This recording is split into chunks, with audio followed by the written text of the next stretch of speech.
अल्हम्दुलिल्लाह अल्हम्दुलिल्लाह नहमदुहु व नुसल्ली अला रसूलिहिल करीम। अम्मा बाद फ़ाऊज़ु बिल्लाहि मिनश शैतानिर रजीम। बिस्मिल्लाहिर रहमानिर रहीम। इन्नद-दीन इंदल्लाहिल इस्लाम। आमन्तु बिल्लाहि सदक़ल्लाहु मौलाना अज़ीम व सदक़ा रसूलुहुन नबिय्युल अमीनुल करीम व नहनु अला ज़ालिका लमिनश शाहिदीन व शाकिरीन वल्हम्दुलिल्लाहि रब्बिल आलमीन। जिनको जाना हो वो जल्दी से चले जाएं, इसलिए कि जाने वाले को रोका नहीं जाता है। और ये सबक तो करबला से मेरे इमाम ने दिया है। जब हुसैन मुज्तबा अपने नाना के मदीने से निकल कर चले हैं मक्का, और जब मक्के में हाजिरी देने के बाद चले हैं करबला, तो चलते चलते बीच रास्ते में मेरे इमाम रुक जाते हैं और रुकने के बाद फरमाते, हुसैन के साथ चलने वालों, तुझे पता है हुसैन कहां जा रहा है? तुझे पता है हुसैन कहां जा रहा है? तो हुसैन मुज्तबा के हमराहियों ने अर्ज किया था, मेरे इमाम हमें नहीं पता। तब मेरे इमाम ने फरमाया था, हुसैन अपने नाना से किया हुआ वादा निभाने करबला जा रहा है। जिसको चलना हो वो मेरे साथ चले, जिसको लौटना हो वो यहीं से लौट जाए। अगर ये चिराग की रोशनी में हुसैन का चेहरा देख के लौटने में शर्म आती है, तो लो मैं चिराग बुझा देता हूं। थोड़ी देर के लिए मेरे इमाम ने चिराग बुझा दिया, और जब कुछ देर के बाद जलाया है तो लोगों को लौटना तो दूर की बात, जो जहां बैठे थे एक बाल बराबर भी वहां से हटे नहीं थे। और बैठकर ये साबित कर दिया मेरे इमाम, हम वो हैं जो सीना दिखाकर सीने पे तीर खाना जानते हैं, पीठ दिखाकर बुज़दिल की तरह मैदान से भागना नहीं जानते हैं। इसलिए अगर हुसैनी हो तो जरा एक बार हुसैनी तेवर में बोल लो, या रसूल अल्लाह। सरे शाम से लेकर रब तक आपने शोरा इस्लाम से नातो मुनाकिब के बहुत अच्छे अच्छे अशार समाप्त किए। खुसूसियत के साथ मद्दाह खैरुल अनाम जनाब कारी तनवीर रजा को आपने जी भर के सुना। जमात अहले सुन्नत का वो मशहूर शायर जो सिक्का राजुल वक्त की हैसियत से अपना लोहा मनवा ले, और जिनका कहने और पढ़ने का इस वक्त पूरे भारत में एक मुनफरिद फिक्र समझी जाए, वो आपकी मिट्टी के लाल शायर आज़म हिंदुस्तान जनाब मोहतरम शकील रहबर चैनपुरी को आपने जी भर के सुना।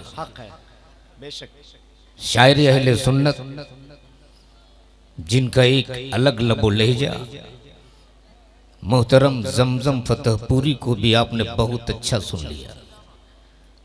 शायर इस्लाम मद्दाह खैरुल अनाम जनाब मोहतरम सोहराब कादरी को आपने बहुत अच्छा सुना।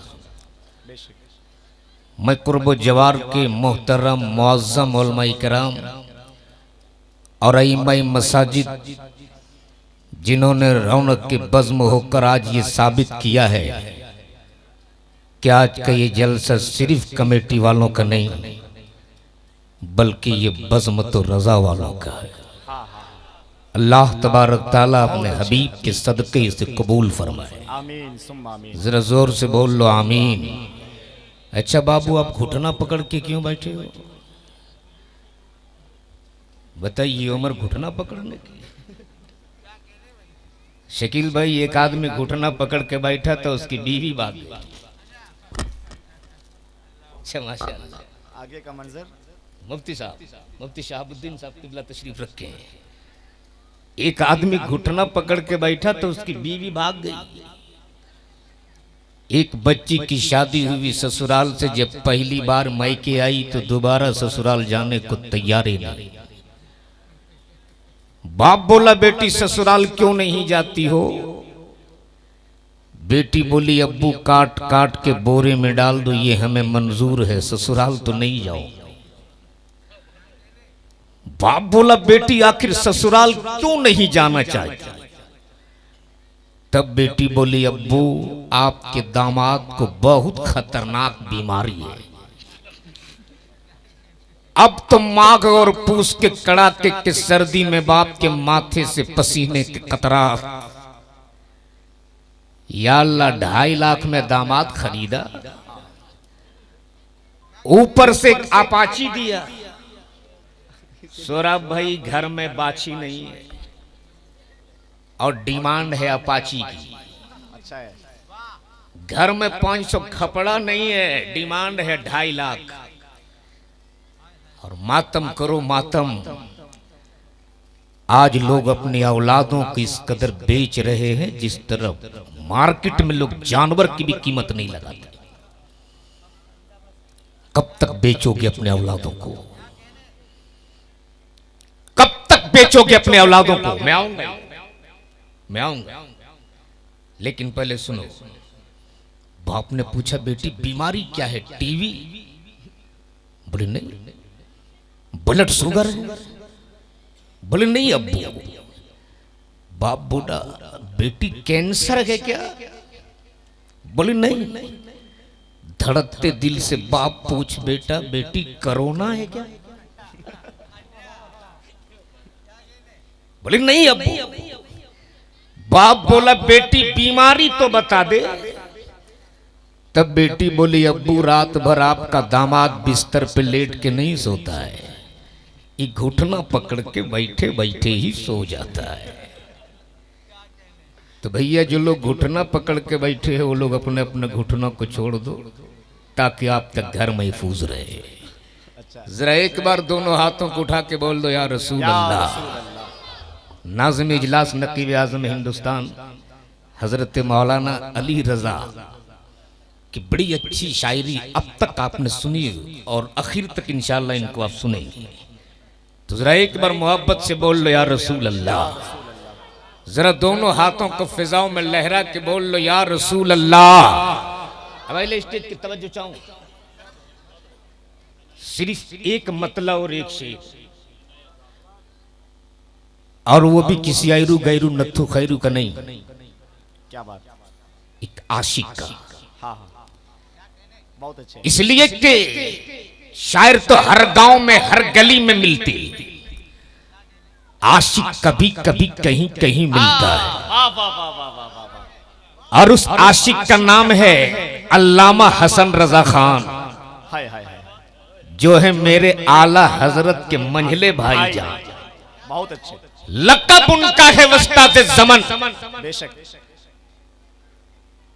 जब बात आ गई उस्ताद ज़मन की, तो शकील भाई आपके हवाले आपके पूरे इलाके वालों को एक पैगाम जी। ये वही उस्ताद ज़मन है, उंगली में जख्म है, अल्लाह। नासूर का शक्ल ले लिया, लोगों ने मशवरा दिया डॉक्टर से दिखा लेना चाहिए। जानते हो उस्ताद ज़मन ने क्या कहा? अम्मी से इजाजत ले लूं, अम्मी से इजाजत ले लूं, यानी वक्त कासिम पेशवा दर्द उसके बदन पे, फरमाते अम्मी से इजाजत ले लूं। याद रखना मां मां होती है, मां मां होती है। इसलिए अगर किसी मैदान में आप नाकाम हो रहे हो तो मां का आंचल थाम लो।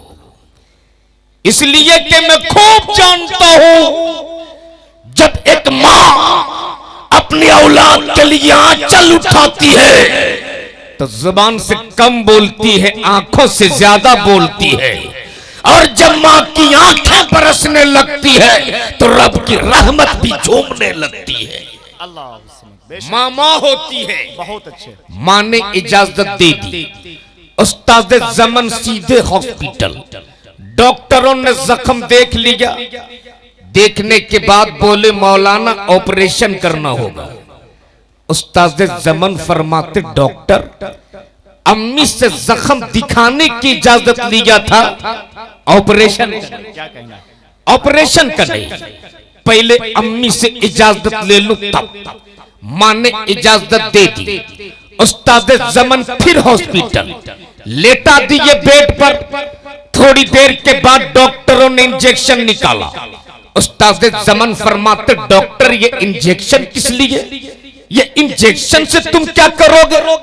डॉक्टरों ने कहा मौलाना ये बेहोशी का इंजेक्शन है, ऑपरेशन करने से पहले चंद मिनट में आपको बेहोश करूंगा। ऑपरेशन करने से पहले थोड़ी देर आपको बेहोश होना होगा। इतना सुनना था, उस्ताद जमन उतर गए बेड से, बोल पड़े मुझे नहीं कराना ऑपरेशन, मुझको नहीं होना बेहोश, इसलिए कि मैंने जिंदगी की हर सांस होश में रहकर जीने का हक किया है, मुझको नहीं होना बेहोश। डॉक्टरों ने कहा मौलाना अगर मैं आपको बेहोश नहीं करूंगा तो आप मेरे ऑपरेशन के दर्द को बर्दाश्त नहीं कर सकोगे। इतना सुनना था, उस्ताद जमन की आंखें बरसने लगी। उस्ताद जमन फूट फूट के रोने लगे और हिचकियां ले लेके फरमाते डॉक्टर क्या मदीना छोड़ने में जो दर्द हुआ था उससे भी ज्यादा दर्द होगा? क्या मदीने की जुदाई में जो तकलीफ हुई थी उससे भी ज्यादा तकलीफ होगी? डॉक्टरों ने कहा मौलाना हमें इस बात का अंदाजा नहीं कि आप मदीने को कितना चाहते हो या मदीने वाला आपको कितना चाहता है। मैं एक डॉक्टर हूँ डॉक्टर, मुझको इस बात का अंदाजा जरूर है आप मेरे ऑपरेशन के दर्द को बर्दाश्त नहीं कर सकोगे। इतना सुनना था, उस्ताद जमन फरमाते डॉक्टर तुझको अपना काम करने में कितना टाइम लगेगा?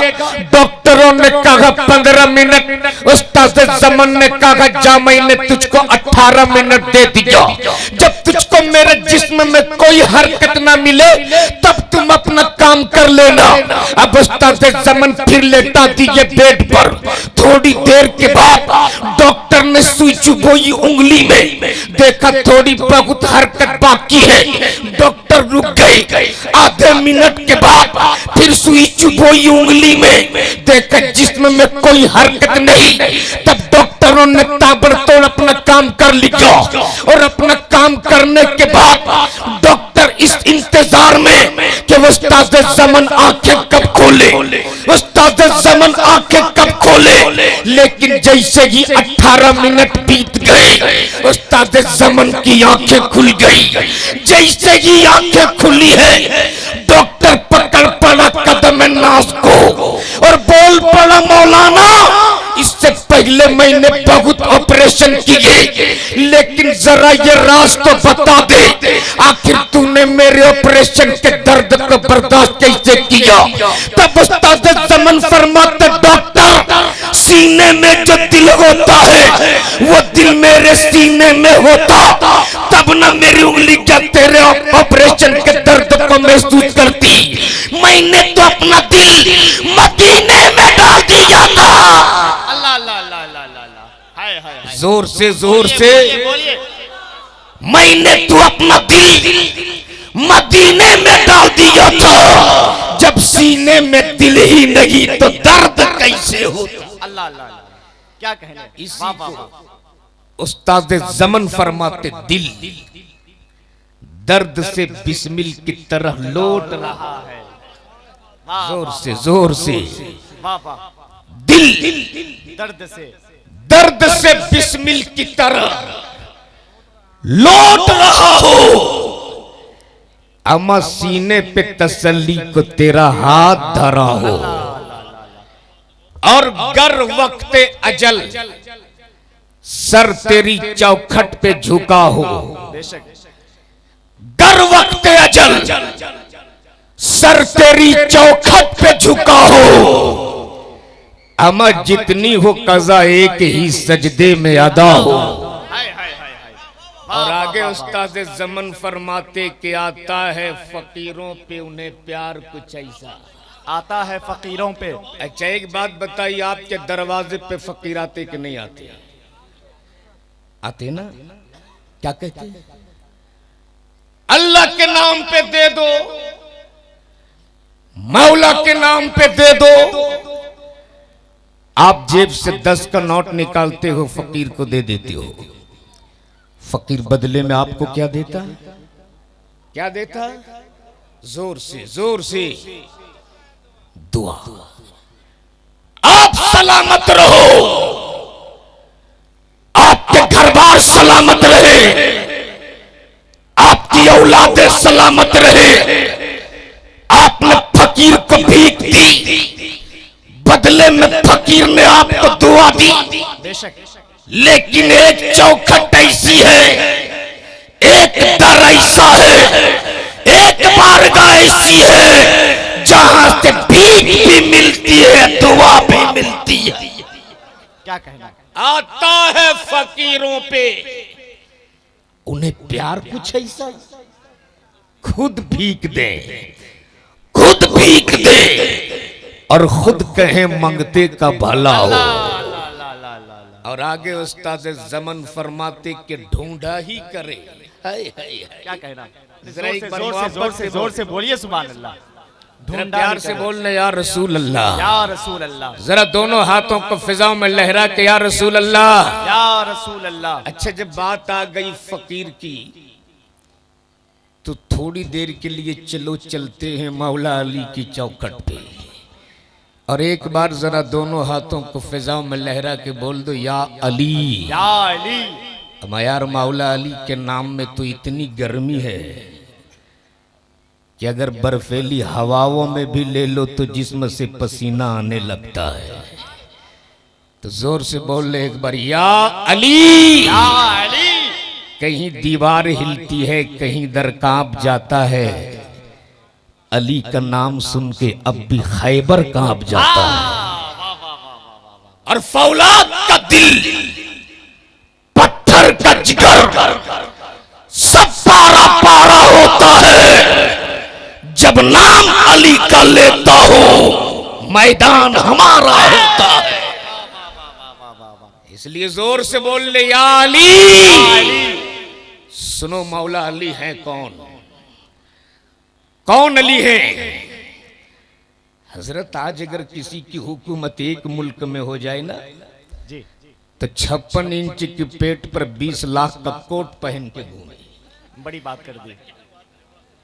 मैं तो इन इक़्तिदार की कुर्सी पर बैठने वालों की आंखों में आंखें डाल के कहूंगा, अगर हुकूमत सीखनी हो तो मौला अली से सीख ले। जोर से जोर से जोर से जोर से पहले जोर से बोल, जोर से जोर से।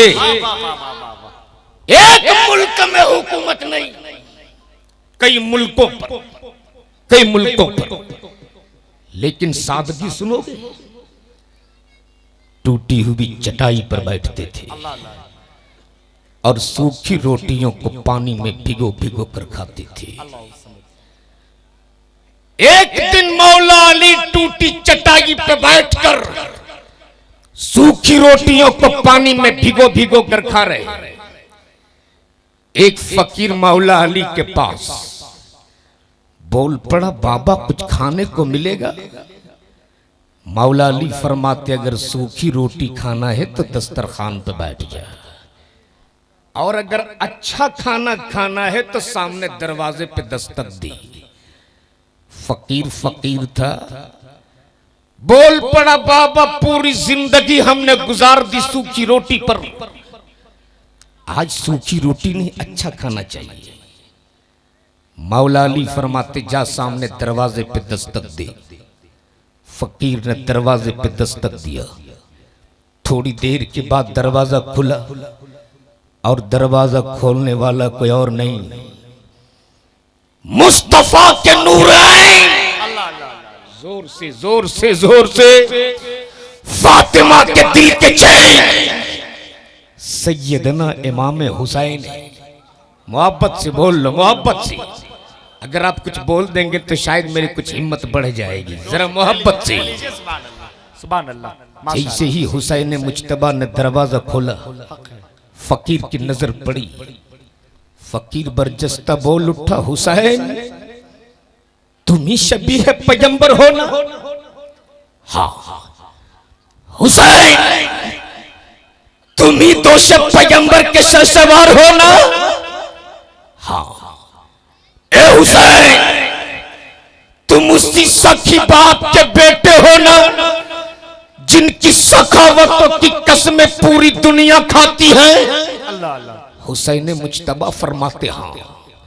हुसैन तुम उसी सखी माँ के लगते जिगर हो ना जिसने पानी से सेहर कर लिया, पानी से इफ्तार कर लिया और सामने की रोटी मांगने वाले को दे दी।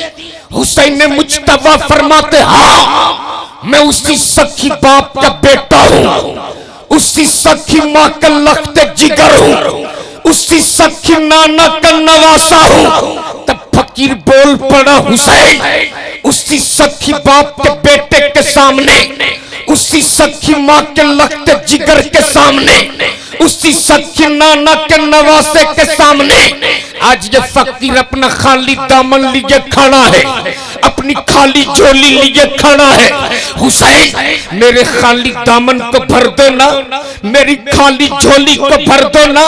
फकीर मांगते गया, सखी बाप का सखी बेटा उसके दामन को भरते गया, सायल सवाल करते गया। हुसैन मुज्तबा उसकी झोलियों को भरते गए। जब फकीर का दामन भर गया, फकीर की झोली भर गई, फकीर घर से बाहर निकला, निकल के फिर अंदर आया और आने के बाद बोल पड़ा, ए हुसैन ये वही चौखट है ना जगह हर मांगने वाले को मांगने से भी ज्यादा अता किया जाता है। हुसैन मुज्तबा फरमाते, हाँ। तब फकीर बोल पड़ा, हुसैन मैंने देखा तेरे दरवाजे पर एक फकीर बैठा है जो देखने में गरीब भी मालूम होता, जो देखने में हकीर भी मालूम होता, जो देखने में मफलूकुल हाल भी मालूम होता। हुसैन उसके भी दामन को भर दो ना, उसकी भी झोली को भर दो ना। हुसैन मुज्तबा फरमाते, कौन कहाँ बैठा है, चल मैं उसके भी दामन को भरूंगा, उसकी भी झोली को भरूंगा। फकीर आगे आगे, आका हुसैन पीछे पीछे, साइल आगे आगे, मेरे हुसैन पीछे पीछे घर से बाहर निकले।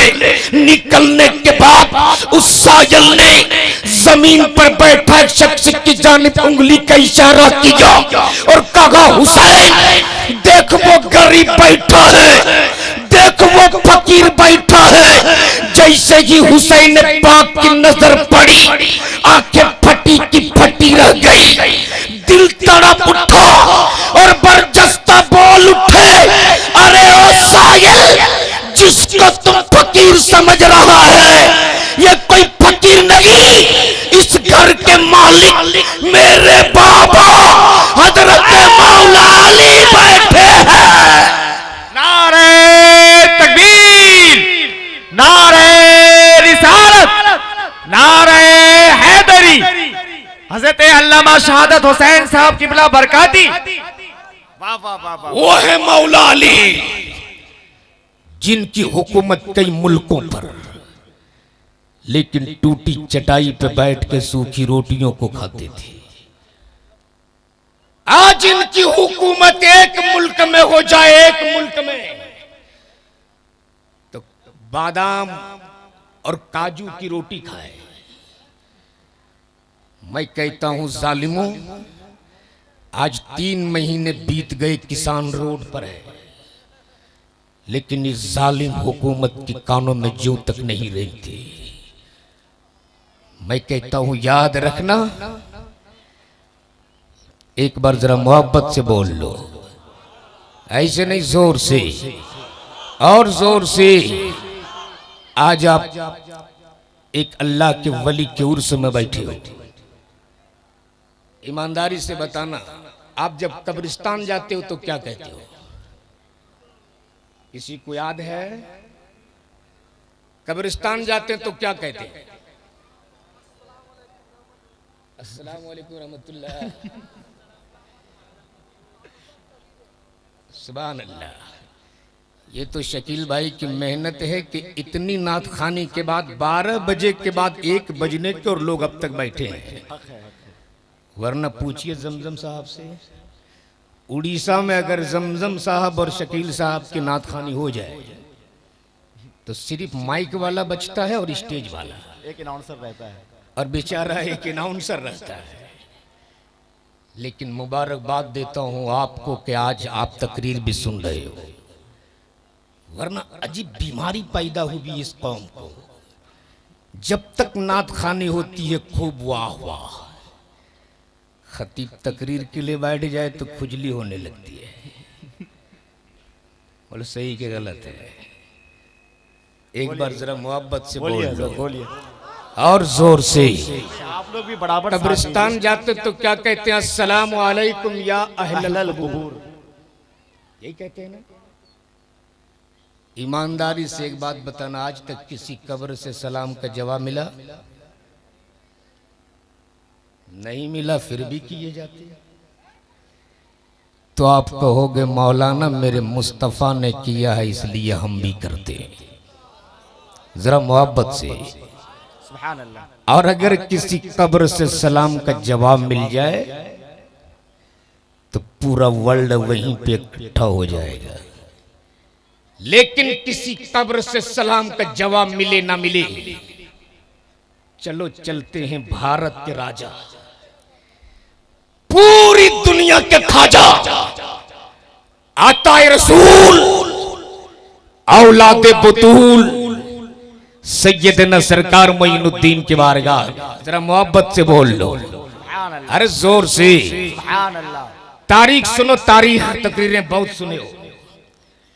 भारत के दारुस सल्तनत पर मोमिन बादशाह हुक्मरान है। मोमिन बादशाह जिसने दुनिया को निजाम हुकूमत की खैरात बांटी हो। बहुत अच्छे। मैं तो हर जगह सीना ठोक के कहता हूं, एक घोटाला साबित कर दे, एक घोटाला। क्या कहने की जरूरत नहीं पड़ेगी, सुबह होने से पहले पहले देश छोड़ दूंगा। लेकिन अगर हम लोगों ने तुझसे हिसाब मांगना शुरू किया ना, तो रोजाना 20 लाख का जो कोट बदलते हो तुम, उस कोट की सिलाई का भी हिसाब नहीं दे पाओगे। जुमले में आज मैं उस तरफ नहीं जाना चाहता। भारत के दारुस सल्तनत पर मोमिन बादशाह हुक्मरान है। बनारस की गलियों में एक बेवा आवाज देती है, कल मेरी बेटी का डोला उठने वाला है, राजा मेरी बेटी की आबरू लूटेगा। है कोई जो इस ज़ईफ़ा की पुकार को दिल्ली तक पहुंचा दे? है कोई जो गरीब मां की पुकार को दिल्ली तक पहुंचा दे? टेलीफोन का जमाना नहीं, इंटरनेट का दौर नहीं, सैटेलाइट का जमाना नहीं, लेकिन उस मोमिन बादशाह के कानों के समाज को मुलाहिजा कर लो।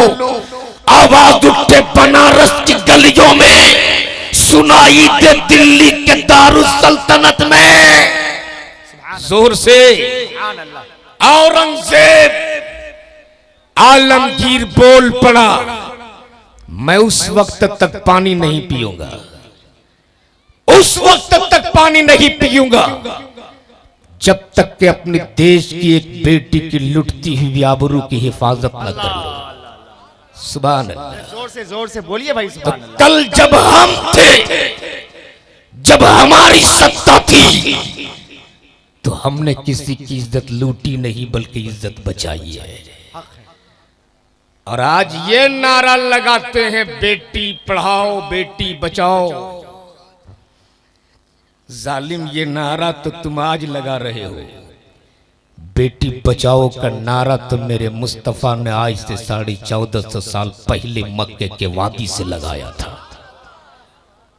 जब लोग मनहूस समझकर बेटियों को गाड़ रहे थे, तब पैगंबर इस्लाम ने बेटियों की अजमत को बताकर, बेटियों को रहमत बताकर बेटियों की अजमत बता दी और पूरी दुनिया में पैगंबर इस्लाम ने ऐलान किया था, ए जालिमों, बेटियों को मनहूस समझकर गाड़ने वालों, जिस बेटियों को तुम मनहूस समझकर गाड़ रहे हो, मेरे पैगंबर ने उसी बेटियों के कदमों के नीचे खुदा की जन्नत बता दिया। अल्लाह अल्लाह अल्लाह। लेकिन आज बहुत ये उम्दा। तिलक और मुतालबे जहेज ने वो आतंक फैलाया है कि अगर किसी गरीब के पास 4 बेटी हो ना, तो रातों रात वो चैन की नींद नहीं सो पाता है। वो चारों बेटियों उसके कांधे पे जनाजे की तरफ पड़ी रहती है। याद रखना मेरे भाई, अल्लाह के रसूल ने बेटियों को रहमत कहा है। आज घर में बेटी पैदा हो जाए तो आदमी के चेहरे पे 12 बज जाता है, और अगर बेटा जन्म ले ले तो मस्जिद 4 बार कूदेगा वो, मस्जिद और घर, मस्जिद और घर। और अगर इमाम साहब हुजरे में नहीं है तब तो इमाम साहब की खैरियत नहीं। और सीधे आजकल नहीं कहते हैं कि बेटा हुआ है, लोग कहते हैं चेक आया है। क्या कहते हैं? नहीं कहते बेटा आया। क्या हुआ? बोले चेक आया। चेक। अच्छा अच्छा। चेक। मातम करो मातम। अल्लाह के रसूल ने बेटों को अगर नेमत कहा है तो बेटियों को अल्लाह की रहमत फरमाया है। इसलिए अगर बेटी जन्म ले तो मातम मत करना, अगर बेटी जन्म ले तब अफसोस मत करना, अल्लाह की रहमत समझकर अपने सीने से लगा लेना। इसलिए कि यही बेटियां जब तक बाप के घर रहे रहमत, जब बेटियां ससुराल चली जाए तो ससुराल वालों के लिए जीनत, और यही बेटी जब मां बन जाती है तो इसके कदमों के नीचे खुदा की जन्नत होती है। लेकिन आज बहुत अच्छे, जिंदाबाद। आज याद रखना, कल भी बेटियां गाड़ी जा रही थी, आज भी बेटियां मारी जा रही है। फर्क ये है कि कल लोग मनहूस समझकर बेटियों को गाड़ रहे थे, आज लोग बेटियों को मजबूर समझकर मार रहे हैं। इसलिए कसूर क्या है उन बेटियों का? आज जैसे ही बच्चा पेट में रहता है, अल्ट्रासाउंड के जरिए पता लगा लिया जाता है कि माँ के कोख में जो खून का कतरा पल रहा है बेटा है या बेटी है। अगर बेटा है तो उसे जन्म दिया जाता है, और अगर बेटी रहती है तो जहर का इंजेक्शन डालकर उसको पेट ही में मार दिया जाता है। कसूर क्या है उस नन्ही सी जान की? सिर्फ यही कि तुमने अपने औलादों को बेचना शुरू किया, अपने औलादों को बेचना शुरू किया। याद रखना, जो ससुर की दौलत पे याशी करे, बेटी के बाप की दौलत पे याशी करे, वो मर्द नहीं हो सकता है। मर्द तो वो होता है जो अपने बाजुओं की और अपनी कलाइयों की ताकत से अपनी जिंदगी की हर जरूरियात को वो पूरी कर ले। ना मर्द मत बनो, मर्द बनो मर्द। वाह वाह वाह। और वादा करो आज की सुर से पाक के जलसे में, बहुत अच्छे। अगर बेटों के बाप हो तो सुनो सुनो, और वादा करो कि अगर अल्लाह ने बेटा दिया है तो हम जहेज नहीं लेंगे, बल्कि किसी गरीब की बेटी से हम मौला अली की सुन्नत समझकर मस्जिद में निकाह कर लेंगे। खुदा की कसम तुम भी कामयाब रहोगे, तेरी आने वाली नस्लें भी कामयाब रहेगी। बेशक इंशाअल्लाह। इसलिए आज की इस बज़्म से एक नौजवान को अगर खड़ा होकर ऐलान कर दे कि मैं निकाह करूंगा तो तिलक नहीं लूंगा, तो इंशाअल्लाह आज का जलसा कामयाब हो जाएगा। है कोई एक मर्द मुजाहिद, है कोई एक मर्द मुजाहिद जो ये खड़ा होकर ऐलान कर दे कि मैं तिलक नहीं लूंगा, मैं तिलक नहीं लूंगा? एक नौजवान को तो अच्छा देखिए सौरभ भाई दोबारा करोगे क्या? अब तो हुई नहीं है। अरे माशाल्लाह वो नौजवान तो पहले ऐलान कर चुका है, इसका जोड़ा कोई है?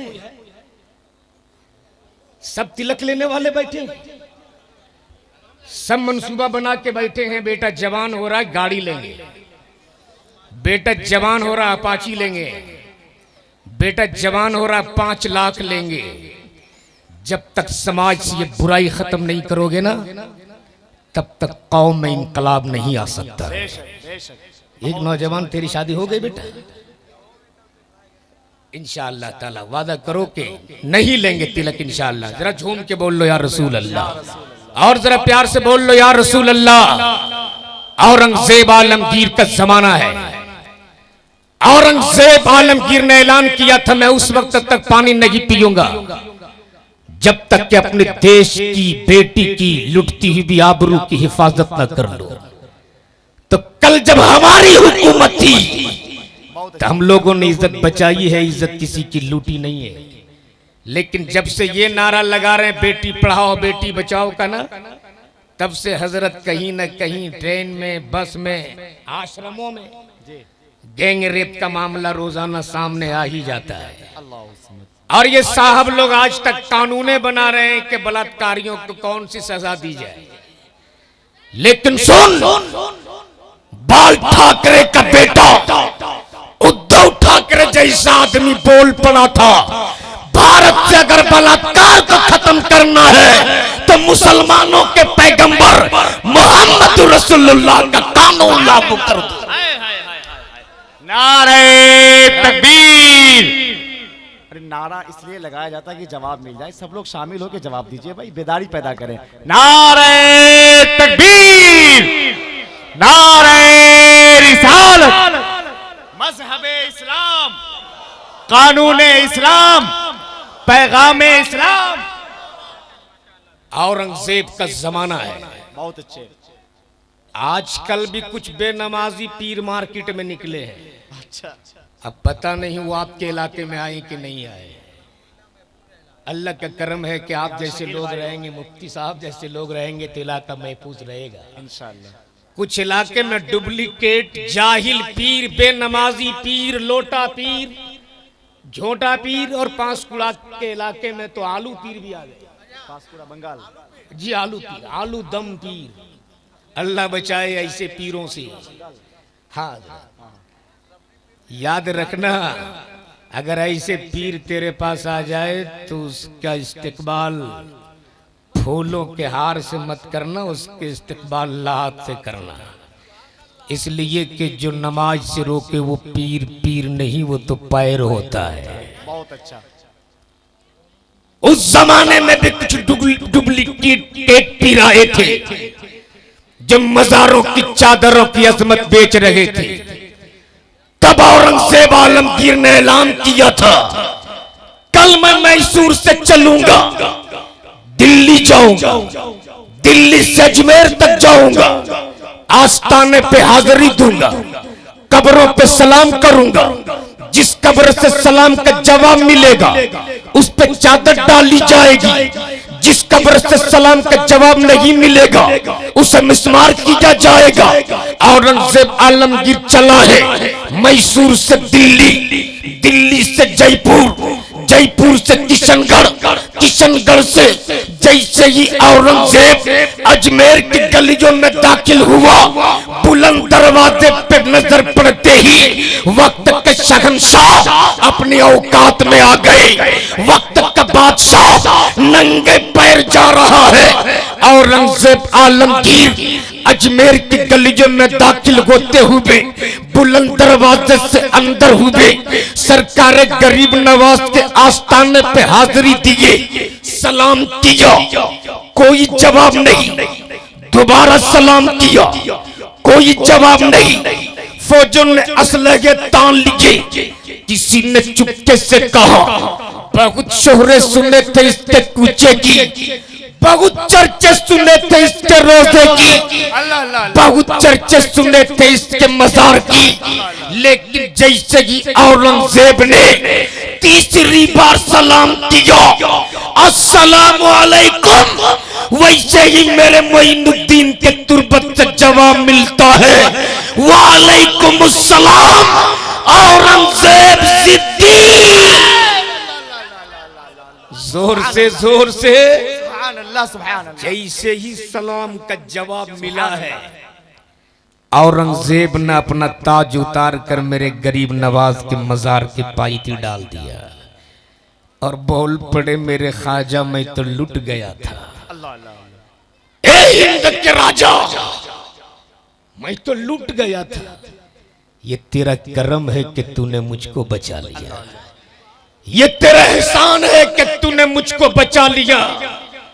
तो मुझको कहने दो लोगों, मेरे गरीब नवाज के अंदर अल्लाह की अता करदा वो ताकत आज भी है कि अपने चौखट पे आने वाले को पहचानता भी है, उनका नाम भी जानता है, उनकी फितरत को भी जानता है। तो मुझको कहने दो लोगों, जब मौला अली के बेटे का ये आलम है तो मौला अली के नबी का आलम क्या हो सकता है? जब उनके गदा भर देते हैं शाहाने जमाना की झोली। अरे मुहताज का जब ये आलम है, मुख्तार का आलम क्या होगा? क्या कहना। वाह वाह। मेरे गरीब नवाज के आस्ताने में आज भी अगर कोई सच्चे मन से मांगता है ना, वो खाली हाथ वापस नहीं आता है, अपनी झोलियों को गोहरे मुराद से भर करके वापस लौटता है। सिर्फ मांगने का तरीका आना चाहिए। सौरभ भाई, एक रिक्शा चलाने वाला गरीब नवाज की आस्ताने पे बुलंद दरवाजे के सामने खड़ा होकर एक ही सदाएं लगाई जा रहा है, मेरे ख्वाजा तू सबको देता है, मुझको भी 10 रुपया चाहिए। ए हिंद के राजा, तू सबको नवाजता है, मुझको अब भी 10 रुपए चाहिए। अभी आधे घंटे से सदाएं लगाए जा रहा है, 10 रुपये चाहिए, 10 रुपया चाहिए। बगल में एक 24 नंबर बहुत देर से सुन रहा था, सुनते सुनते कहने लगा, अरे नादान तू किससे मांग रहा है? वो तो मर गया है, वो तुझको क्या देगा? लो मैं देता हूं। 10 का नोट जेब से निकाला, रिक्शा चलाने वाले को दे दिया। उसने बड़ी मोहब्बत से नोट को लिया, उलट के देखा, पलट के देखा और गरीब नवाज के आस्ताने की जानिब लव लगाया। अर्ज किया, मेरे ख्वाजा तो कितना पावर वाला है। अल्लाह। अरे बोलो ना, तू कितना पावर वाला है। क्या कहना। तू तो देता ही है, अपने दुश्मन से भी दिला दिया। हाय हाय। अल्लाह अल्लाह। वो मेरे ख्वाजा का आस्ताना है यार, जोर से बोलिए बोलिए। वो मेरे गरीब नवाज की चौखट है। बस मांगने का तरीका आना चाहिए। आज भी मेरे ख्वाजा किसी भी मंगते को अपने दर से खाली नहीं लौटाता है, सिर्फ मांगने का तरीका आना चाहिए। वक्त बड़ी तेजी के साथ सफर कर गया। हिंदुस्तान के बहुत अजीम खतीब हजरत अल्लामा मौलाना गुलाम रब्बानी नश्तर इलाहाबादी, और वाकई में वो नश्तर हैं, बहुतों को चुभते हैं, जहां तहां चुभते हैं, इसलिए उनको भी सुनना है। मेरे मेहमान शायर लोग भी हैं, उनको भी सुनना है। बस इसी चंद जुमलों के साथ रब्बे जुल जलाल की बारगाह में दुआ करता हूँ, मौलाई कायनात हम तमाम सीधे साधे सुन्नी मुसलमानों को अपने हबीब के रोज़े की ज़ियारत नसीब फरमा दी। और जनाब मोहतरम बिलाल साहब, उनके लड़का के साथ एक हादसा पेश आया है आज।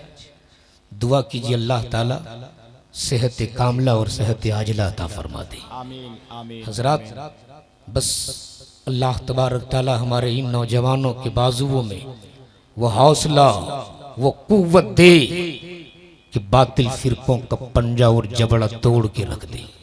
बोल दो आमीन। और दुआ करो कि जब तक जिए गुलाम रसूल बनकर। बेशक बोलो आमीन। दम तोड़े तो गुलाम रसूल बनकर, कब्रों में लेटाया जाऊं तो गुलाम रसूल बनकर, मैदान हश्र में उठाया जाऊं तो गुलाम रसूल बनकर। हम रोज कहते हैं कि हम उनका गुलाम हैं। कभी तूने रहम आएगा, कभी तूने तरस आएगा, कभी तूने ख्याल आएगा कि ये सब मेरे गुलाम हैं। जिस रोज ये हो गया उसी दिन हमें निजात का परवाना मिल जाएगा। जिंदगी सुहबत यार बाकी। खुदा हाफिज। अस्सलामु अलैकुम व रहमतुल्लाहि ताला बरकातहू।